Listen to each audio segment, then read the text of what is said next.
જૂનાગઢ ભારતીય આશ્રમના લઘુ મહંત મહાદેવ ભારતી મળી આવ્યા। મેડિકલ પરીક્ષણ માટે સિવિલ લઈ જવાયા। સવારથી પોલીસ કરી રહી હતી શોધ।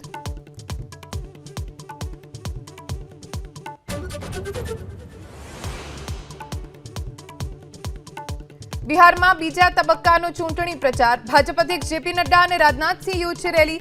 યુપીના મુખ્યમંત્રી યોગી આદિત્યનાથ પણ જનસભાને કરશે સંબોધન।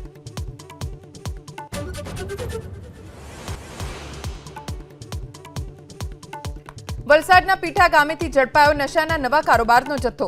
નશા માટે થિનરના ઉપયોગનો પર્દાફાશ। 4 વ્યક્તિની અટકાયત। ડીઆરઆઈની તપાસ તેજ।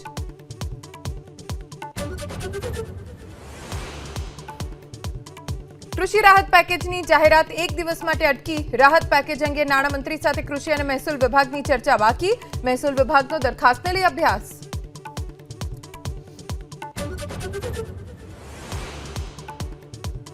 પરેશ ધાનાણીએ જનપ્રતિનિધિઓને મુશ્કેલીના સમયમાં ખેડૂતોની પડખે રહેવા કરી અપીલ। જનપ્રતિનિધિઓના ઘરે જઈ સંપૂર્ણ દેવા માફીના જાહેર પત્રો લખાવડાવવા આહવાન।